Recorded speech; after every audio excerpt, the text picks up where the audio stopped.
This woman is covered by the blood of Christ. You can laugh at her. You can hate her. Hello, hi, vanakkam and welcome back to my channel.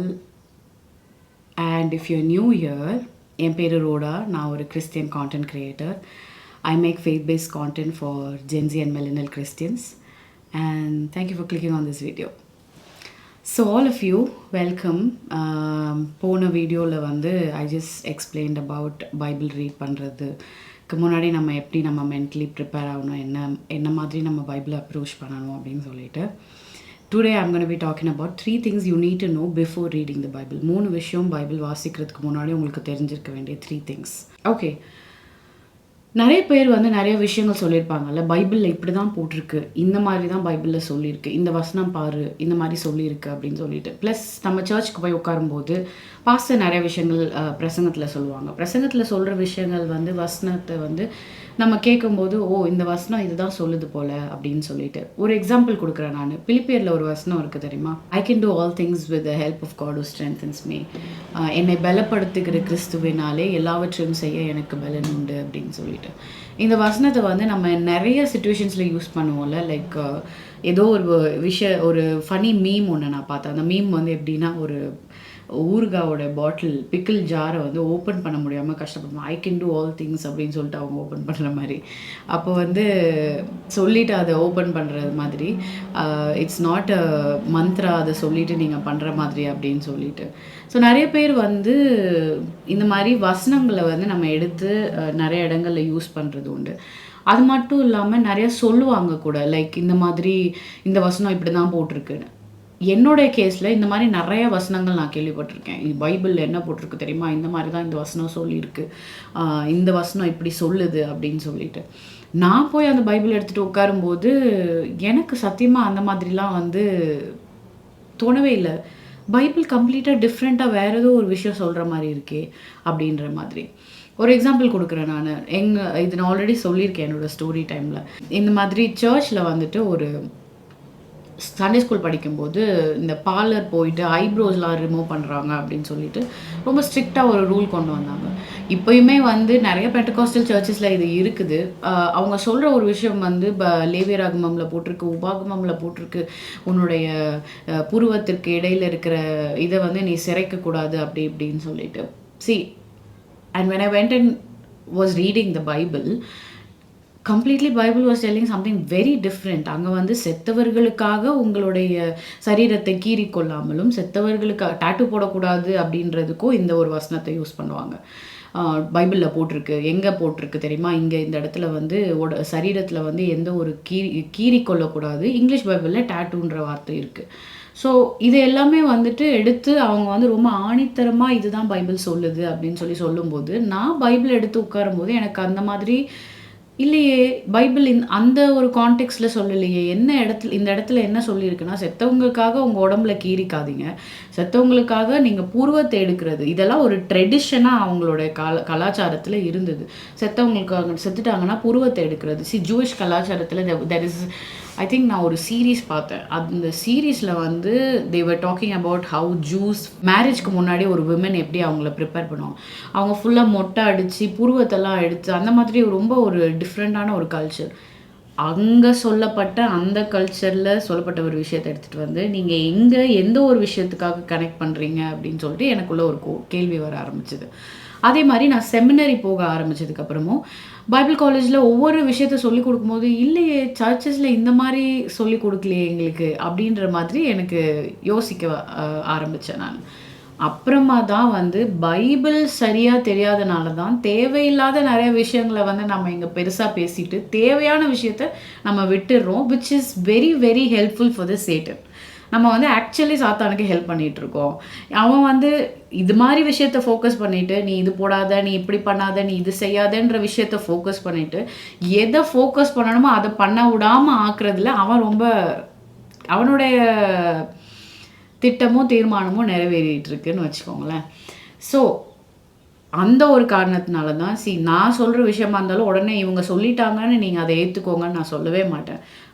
Even if I ஆம் saying it, நான் சொன்னால் கூட go sit with the word. வேதத்தை எடுத்து நீங்கள் உட்காருங்க, அந்த வசனத்தோடு நீங்கள் வந்து பைபிள் இதுதான் சொல்லுதா என்று சொல்லி you have to two your own research. ஒரு இப்போ இருக்கிற உங்களோட லாங்குவேஜில் லைக் நம்ம ஜென்சி லாங்குவேஜில் நம்ம சொல்லணும்னா நிறைய இன்ஃப்ளூயன்சஸ் இருக்கிறாங்க. நிறைய இன்ஃப்ளூயன்சஸ் நிறைய விஷயங்கள் சொல்கிறாங்க. இந்த ஸ்கின் கேர் யூஸ் பண்ணுங்கள், இந்த ஸ்கின் இது போட்டிங்கன்னா உங்களோட ஆயிலி ஸ்கின் வந்து இந்த மாதிரி ஆகிடும், இல்லை உங்களோட ஆக்னி மாறும், எனக்கு இதுலேருந்து ஒரு இதாச்சு அப்படின்னு சொல்லிட்டு அது மாதிரி சொல்லிடுவாங்க. பட் கீழே ஒரு டிஸ்க்ளைமர் போடுவாங்க, நான் சொல்கிறேன்றது நீங்கள் அதை வாங்கி நீங்கள் பயன்படுத்துனீங்கன்னா என் ஸ்கின்னு வேறு, அவங்க ஸ்கின் வேறு, என்னுடைய ஃபுட் ஹேபிட்ஸ் வேறு, அவங்களோட ஃபுட் ஹேபிட்ஸ் வேறு, என்னுடைய என்ன சொல்கிறது தண்ணி சூழல்கள் வேறு, அவங்க இருக்கிற இது வேறு, அவங்களுக்கு ஒர்க் ஆனது எனக்கு ஒர்க் ஆகாமல் இருக்கலாம். So that is the reason அவங்க கீழே ஒரு டிஸ்க்ளைமர் போடுவாங்க. நீங்கள் உங்களுடைய டெர்மட்டாலஜிஸ்ட்டை கேட்டுட்டு நீங்கள் இதை ஃபாலோ பண்ணுங்கள். நம்ம ஒருத்தவங்க சொல்லிட்டாங்கன்றது அதை நம்ம பிளைண்டாக ஃபாலோ பண்ண ஆரம்பிச்சோன்னா நம்மளுக்கு அதை எப்படி அப்ளை ஆகுன்றது நமக்கு தெரியாது. That is where I want you to understand. நாங்கள் சொல்கிறோம், பாஸ்டர் சொல்கிறாங்க, இவங்க சொல்கிறாங்கன்னு சொல்லிட்டு அதை அப்படியே கண்மூடித்தனமாக அதை எடுத்துக்காம கோ சிட் வித் த. நீங்கள் வேதத்தோட நேரம் செலவிடுங்க, நீங்கள் பைபிள் எடுத்து உட்காருங்க, பைபிள் இதுதான் சொல்லியிருக்கா என்று சொல்லி ஆவியானவர்கிட்ட உட்காந்து அந்த வசனத்தோட நீங்கள் நடக்க ஆரம்பிக்கணும். விச் இஸ் வெரி நிறைய ஒரு விஷயம் நான் சொல்கிறேன், பைபிளில் சண்டே மீட்டிங்ஸ் அட்டன் பண்ணுறவங்களுக்கும் பைபிள் ஸ்டடீஸ் அட்டன் பண்ணுறவங்களுக்கும் ரொம்ப கம்மியாக இருப்பாங்க. சண்டே மீட்டிங்கில் ஏதோ ஒரு டாபிக்கல் சர்மனை ஒரு டாபிக் எடுத்து அதில் ஒரு 3 பாயிண்ட்டை வச்சு ஒரு சர்மன் கேட்டுட்டு போகிறது is a very normal and easy thing. ஓகேவா, அது வந்து ஓகே. பட் அதே நீங்கள் வந்து ஒரு எக்ஸ்பாசிட்டரி ப்ரீச்சிங் எடுங்க, ஒரே பேசேஜில் வேறு எந்த நிறைய பெண்டகாஸ்டல் சர்ச்சஸில் which is very common now is topical sermon. Topical sermon அப்படின்னா ஒரு வசனத்தை எடுத்துட்டு, இப்போ ஒரு சங்கீதத்தில் ஒரு வசனம் இருக்குன்னு எடுத்துக்கோங்க, கர்த்தர் என் மேய்ப்பராக இருக்கிறார், நான் தாழ்ச்சி அடையேன். அந்த கர்த்தர் என் மேய்ப்பராக இருக்கிறாருன்ற வசனத்தை எடுத்துட்டு அது ஒரு டாப்பிக்காக எடுப்பாங்க. இப்போ வந்து கர்த்தர் எனக்கு மேய்ப்பராக இருந்தால் எப்படிலாம் இருக்கோ, நான் கர்த்தர் எனக்கு மெய்ப்பராய் வைக்கும் பொழுது என்னோட வாழ்வில் என்ன நடக்கும், இந்த 3 பாயிண்ட் நடக்கும்.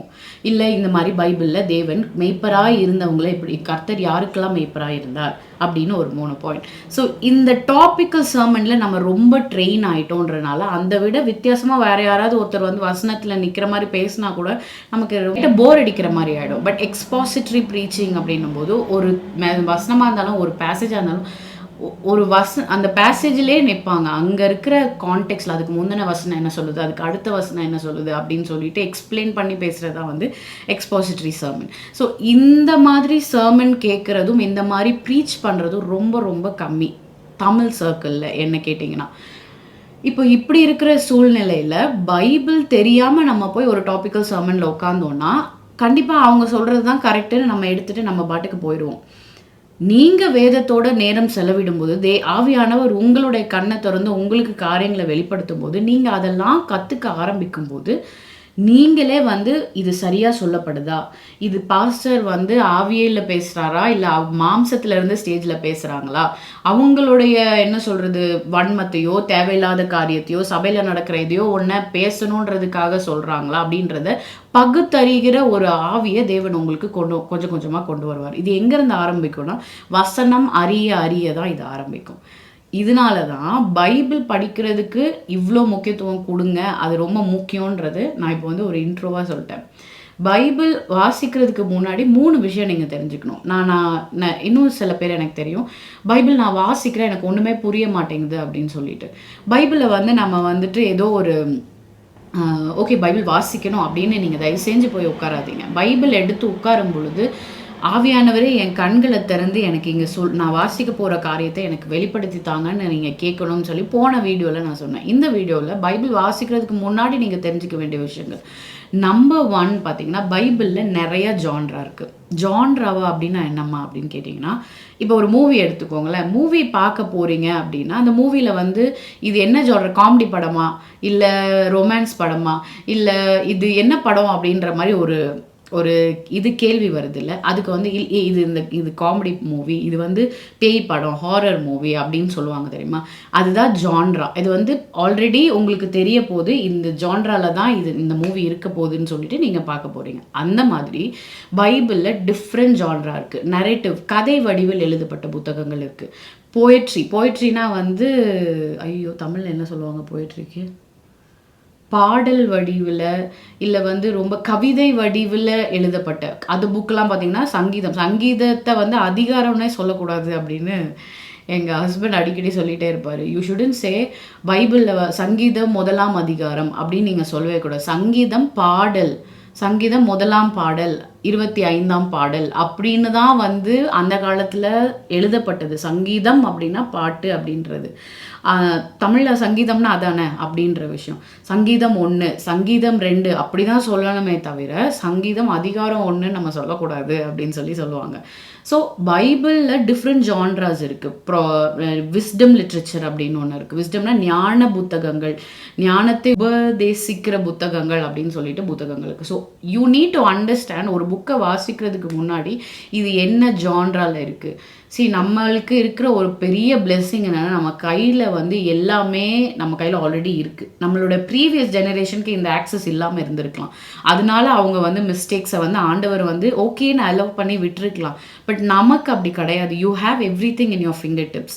நீங்கள் போய் கூகுளில் இது என்ன ஜான்ரா நீங்கள் அடிங்க, உடனே உங்களுக்கு வந்து இப்போ வேறு ஏஐ இன்பில்ட்டாக இருக்குது. அது உங்களுக்கு ஒரு பெரிய விளக்கமே கொடுத்துரும். இந்த புக்கு இவங்க எழுதுனாங்க, இதுதான் ஜான்ரா, இந்த ஜான்ரால தான் இருக்குது அப்படின்ற எல்லாமே உங்களுக்கு ஆல்ரெடி கொடுத்துட்றாங்க. So you should be very careful before going to read the Bible. Bible வாசிக்கிறதுக்கு முன்னாடி you should be knowing இது என்ன ஜான்ரால இருக்கு அப்படின்னு சொல்லிட்டு. நான் ஒரு புக்கு சொல்கிறேன், அது என்ன ஜான்ரான்னு சொல்லிட்டு கீழே காமெண்ட்டில் சொல்லுங்கள், சரிங்களா? யோபுவோட புஸ்தகம் வந்து என்ன ஜான்ரா அப்படின்னு சொல்லிட்டு கீழே காமெண்ட்டில் சொல்லுங்கள். ஸோ பைபிளில் டிஃப்ரெண்ட் ஜான்ராஸ் இருக்குது. அது என்ன வடிவில் எழுதப்பட்டிருக்குன்றதை நான் அறிஞ்சு வாசிக்கும்போது எனக்கு இன்னும் கொஞ்சம் தெளிவாக அந்த புஸ்தகத்தை புரிஞ்சுக்கிறதுக்கு எனக்கு ஹெல்ப்ஃபுல்லாக இருக்கும். இதுதான் நம்பர் 1. நம்பர் 2 என்ன அப்படின்னு நீங்கள் கேட்டிங்கன்னா வந்துட்டு Bible is a unified story.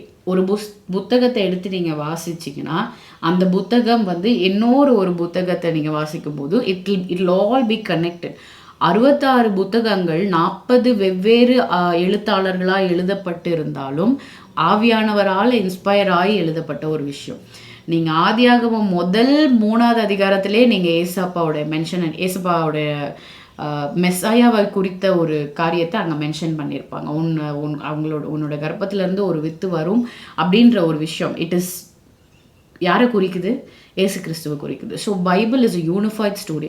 எல்லா கதைகளையும் நீங்கள் ஒன்று ஒன்றா வாசிக்க ஆரம்பிச்சிங்கன்னா, இப்போ யோசேப்போட கதையை எடுத்துக்கிட்டிங்கன்னா, யோசேப்பு வந்து அடிமையாய் போய் அவனை வந்து இது பண்ணாங்க அப்படின்னு சொல்லிட்டு, who is the figure Joseph அப்படின்னு பார்த்தீங்கன்னா ஏசு கிறிஸ்து அப்படின்ற ஒரு விஷயம்.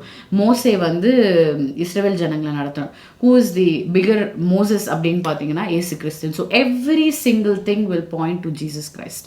ஸோ அதை வந்து நம்ம ஒவ்வொரு புஸ்தகத்தில் இது இயேசு கிறிஸ்துவை குறித்து என்ன சொல்லுது அப்படின்றத வந்து இந்த அதிகாரத்திலேயோ இல்லை இந்த ஒரு பகுதியில் நான் இயேசு கிறிஸ்துவை குறித்து என்ன சொல்லப்பட்டிருக்கு, டிரெக்டாவோ இன்டைரக்டாவோ அந்த இடத்துல எனக்கு என்ன சொல்லப்பட்டிருக்கு அப்படின்றத புரிஞ்சு படிக்கிறது இஸ் வெரி வெரி இம்பார்ட்டண்ட்.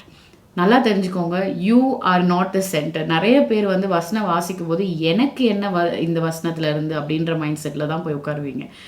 அப்படி உட்காரும்போது கண்டிப்பாக உங்களுக்கு ஏதாவது ஒரு வசனம் கிடைக்க தான் செய்யும். Bible is very rich that way. நீங்கள் போய் உட்காரும்போது இந்த வசனம் ஓகே அப்படின்னு சாட்டிஸ்ஃபை ஆகி நீங்கள் நடந்து போகிறீங்க. But that is not the intent of why Bible was written. Bible நமக்கு கொடுக்கப்பட்ட காரணமே தேவன் யார் என்பதை நாம் அறிந்திருக்கிறதுக்கும் அவரை குறித்த காரியங்களையும் அவரின் மூலியமாய் நம்ம எப்படி வந்து நம்மளுடைய வாழ்க்கை காரியங்களை நம்ம நடத்த வேண்டும்ன்றதை தான் வந்து நம்ம கற்றுக்கலாம் அந்த விஷயத்தில். ஸோ ஒவ்வொரு பேஜஸ்லையுமே இயேசு கிறிஸ்துவை குறித்து என்ன சொல்லப்பட்டிருக்கு அப்படின்றத ஃபோக்கஸ் பண்ணி படிங்க. அதை நம்ம அப்சர்வ் பண்ண ஆரம்பிக்கும் போது பைபிளே உங்களுக்கு ரொம்ப வித்தியாசமாக இருக்க ஆரம்பிக்கும். அது எனக்கு ரொம்ப ஆச்சரியமாக இருந்தது. நாங்கள் வந்து பைபிள் டிரான்ஸ்லேஷனில் வந்து நாங்கள் ஒரு வசனமாக செக் பண்ணுவோம். அப்படி செக் பண்ணும்போது ரீசெண்டாக ஒரு வசனம் வந்தது. ஐஸ்வர்யவான் மார்க் எழுதின சுவிசேஷம் செக் பண்ணும்போது நினைக்கிறேன், ஐஸ்வர்யவான் வந்து பரலோகத்தை சுதந்திரிப்பதில்லை அப்படின்னு சொல்லிட்டு ஏசப்பா அந்த இடத்துல சொல்லுவார். உடனே இதை எப்படி இன்டர்பிரேட் பண்ணிட்டாங்கன்னா, நீங்கள் பணத்தின் மேலே ஆசை இருக்கக்கூடாது, பணக்காரங்கள் ஆனீங்கன்னா அந்த மாதிரி ஆக்கிட்டாங்க. But that is not the intent of that. ஐஸ்வர்யவான் ஏன் பரலோகத்தில் சுதந்திரிக்க முடியாது அப்படின்னு சொல்லிட்டு ஒவ்வொரு இதை நீங்கள் தியானிக்க ஆரம்பிச்சிங்கன்னா, எனக்கு ஆண்டவர் நிறைய விஷயங்கள் அந்த இடத்துல நான் செக் பண்ணிகிட்டே இருக்கும்போது எனக்கு நிறைய விஷயங்கள் வந்து என் மனசில் வந்தது. இந்த பூமியில் உங்ககிட்ட பணம் இருந்தால் உங்களால் என்ன வேணால் பண்ண முடியும். உங்ககிட்ட பணம் இருந்தால் எங்கே வேணால் போக முடியும். பட் ஐஸ்வர்யவான் பரலோகத்துக்குள்ளே வர்றது ரொம்ப கடினம். தேவ சொன்னது, நீ எவ்வளோ பணம் வச்சுருந்தாலும், நீ எவ்வளோ பெரிய ஐஸ்வர்யவான இருந்திருந்தாலும், ஹெவன் டசன்ட் ஒர்க் த வே இங்கே நீங்கள் பண்ணுற மாதிரி. Heaven is completely different. It's an upside kingdom.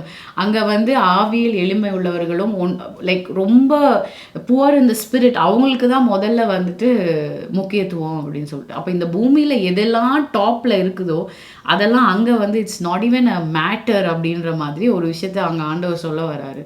And அந்த ஒரு காரியத்தையும் இதுதான் அங்கே சொல்லியிருக்காருன்னு நான் சொல்லலை. But there is a lot of interpretation that way. எனக்கு அன்னைக்கு அந்த இடத்த படிக்கும்போது இட் வாஸ் வெரி நியூ. அப்போது ஏசப்பா இந்த விஷயத்த சொல்கிறாங்க அப்படின்னு சொல்லிட்டு ஒவ்வொரு வசனத்தை வாசிங்க, ஒவ்வொரு பேரபிள் நீங்கள் வந்து உவமைகளை எப்படி படிக்கணுன்றதுக்கே ஒரு தனி ஒரு கிளாஸ் இருக்குது. நம்ம உவமைகளை எல்லாவற்றையுமே வந்து லிட்ரலாகவும் எடுத்துக்கக்கூடாது. கதை வடிவில் சொல்லப்பட்டிருக்க ஒரு விஷயத்தை அங்கே எதை நான் வந்து எடுத்துக்கணும், அதை நான் எப்படி புரிஞ்சுக்கணும் அப்படின்றத வந்து தனியாக வந்து there is a set of different class for it. நான் சொல்கிற விஷயங்கள் எல்லாம் உங்களுக்கு இன்னும் பெட்டராக புரியணும் அப்படின்னா பைபிள் ப்ராஜெக்ட் அப்படின்னு சொல்லிட்டு ஒரு வீடியோ இருக்குது யூடியூப்பில். They are Bible project is a Christian resources சென்டர்னு வச்சுக்கோங்களேன். அவங்க வந்துட்டு இதை வந்து ரொம்ப அழகாக எக்ஸ்பிளைன் பண்ணி போட்டிருக்காங்க. உங்களுக்கு வந்து தமிழில் வேணும் அப்படின்னு நீங்கள் நினச்சிங்கன்னா பைபிள் ப்ராஜெக்டோடைய தமிழ் அப்படின்னு நீங்கள் டைப் பண்ணிங்கன்னா உங்களுக்கு யூடியூப்லேயே வீடியோஸ் எல்லாம் வந்துடும். நீங்கள் அதை போய் கிளிக் பண்ணி நீங்கள் ஒவ்வொரு வீடியோவாக பார்த்தீங்கன்னா ரொம்ப அழகாக வந்து எப்படி ஒவ்வொரு காரியமும் கிறிஸ்துவோடு இணைக்கப்படுதுன்றதை அவங்க எக்ஸ்பிளைன் பண்ணியிருப்பாங்க. அண்ட் எனக்கு இதை ரொம்ப அழகாக எக்ஸ்பிளைன் பண்ணது வந்து என்னோட பர்சனல் ஃபேவரட் வந்து திமதி கெல்லர் சர்மன்ஸ். ரொம்ப அழகாக அவங்க யூடியூப்பில் போய் நீங்கள் பார்த்தீங்கன்னா கூட அங்கே இருக்கும். மத்தேயு புஸ்தகம் வந்து இயேசு கிறிஸ்துவை எப்படி குறிக்குது, அதே மாதிரி பழைய ஏற்பாடில் ஆதியாகமம் இயேசு கிறிஸ்துவை எப்படி குறிக்குது, உபாகமம் இயேசு கிறிஸ்துவை எப்படி வந்து நம்மளுக்கு பாயிண்ட் பண்ணுது அப்படின்னு சொல்லிட்டு ரொம்ப அழகாக எக்ஸ்பிளைன் பண்ணியிருந்தாங்க. ஸோ அதை நான் வந்து வீடியோ பார்த்து நோட்ஸ் எடுத்து நான் படிக்கும்போது it was very beautiful to see that every single thing in the Bible is very intentional and it's a unified story. சும்மா ஏதோ ஒரு புஸ்தகத்தை அங்கேருந்து எடுத்துகிட்டு நீங்கள் எதர்ச்சியாக படிக்கிறத விட you have to be careful to read the Bible இன் அந்த ஒரு யூனிஃபைட் ஸ்டோரியா. ஓகேவா? அண்ட் கடைசியாக நம்பர் 3 வந்து context is the key. Bible வாசிக்கிறதுக்கு கான்டெக்ஸ்ட் ரொம்ப ரொம்ப முக்கியம். கான்டெக்ஸ்ட்னால் என்னம்மா அப்படின்னு நீங்கள் கேட்டிங்கன்னா, கான்டெக்ஸ்ட்னால் எங்கே எழுதுனது, எப்போ எழுதுனது, யாருக்கு எழுதுனது, யாரால் எழுதப்பட்டது, எந்த கால சூழலில் எழுதப்பட்டது, all of this is a context. ஓகேவா? இந்த கான்டெக்ஸ்ட்டை இல்லாமல் ஒரு விஷயத்தை நீங்கள் எடுத்து வாசிக்க ஆரம்பிச்சிங்கன்னா உங்களுக்கு புரிகிறது ரொம்ப கஷ்டமாயிடும். எந்த ஒரு புக்கு வாசிக்கிறதுக்கு முன்னாடியுமே முதல்ல நீங்கள் பண்ண டபிள்யூ கொஸ்டின்ஸ் எல்லாம் ஆன்சர் பண்ணுங்க. Who wrote it, where it was written, to whom it was written அப்படின்னு சொல்லிட்டு அந்த டபிள்யூ கொஸ்டின்ஸ் எல்லாம் இருக்கும். அதை நீங்கள் வந்து தயவு செஞ்சு மறந்துடாதீங்க. எப்போவுமே இந்த விஷயத்தை விட்டுட்டு நீங்கள் ஒரு பகுதியை வாசிக்க ஆரம்பிச்சிங்கன்னா தான் நீங்கள் அதை தவறாய் இன்டர்பிரேட் பண்ணுறதுக்கும் புரிஞ்சிக்கிறதுக்கும் ரொம்ப ரொம்ப சான்சஸ் இருக்குது. Bible should always be red in it's context first. Because நம்ம ஃபர்ஸ்ட் ஆடியன்ஸ் கிடையாது. நம்ம வாசிக்கிற நம்ம வந்து நமக்கு இது முதல்ல எழுதப்படலை. இது எழுதப்பட்டது there is an audience was written before. கொரிந்தி சபைக்கு எழுதப்பட்டது தான் வந்து பவுல் வந்து 1 கொரிந்தியர் 2 கொரிந்தியர் எழுதியிருக்கிறார். அதே போல் அந்த கொரிந்து சபையில் என்ன இருந்ததுன்றதை நீங்கள் புரிஞ்சுக்கிட்டு முதல்ல அதை படித்தாதான் அடுத்து இந்த கொரிந்து சபையின் மூலியமாய் நம்மளோட வாழ்க்கையில் எப்படி நம்ம அதே போல் இருக்கிறோன்றத it's we are secondary audience, we are not the primary audience. இதை மறந்துடாமல் கான்டெக்ஸ்டில் படிக்க ஆரம்பிங்க. இதுக்கு நிறைய காமெண்ட்ரிஸ் இருக்குது. நான் இன்ஸ்டாகிராம்லேயுமே நான் என்னென்ன வெப்சைட்ஸ் யூஸ் பண்ணுவேன்னு சொல்லி நான் ஆல்ரெடி மென்ஷன் பண்ணியிருக்கேன். Maybe I'll make a video about it here in YouTube also. But I am just here to remind you, read your Bible. You need to read your Bible. நீங்கள் ஆண்டவர் யார் என்பது ருசித்து பார்த்தாதான் மற்றவங்க சொல்கிறதெல்லாம் கேட்டுட்டு நீங்கள் அதை பற்றி இது பண்ணுறதை விட நீங்களாக அதை அனுபவிக்கும் போது வர ஒரு சந்தோஷமும் ஒரு சமாதானமும் ஒரு ஆனந்தமும் வேறு எதுலேயுமே கிடையாது. ஸோ அதனால் be sure to read your Bible, and before you read your Bible வாசிக்கிறதுக்கு முன்னாடி இப்போ சொன்ன இந்த 3 விஷயத்தை மறந்துடாதீங்க. And that's all for today's video. I'll see you all in another one. Bye. You can hate her, you can doubt her, but you can never take away the blessing that God has in store for her, and you can never stop her from becoming the powerful woman that God has created her to be.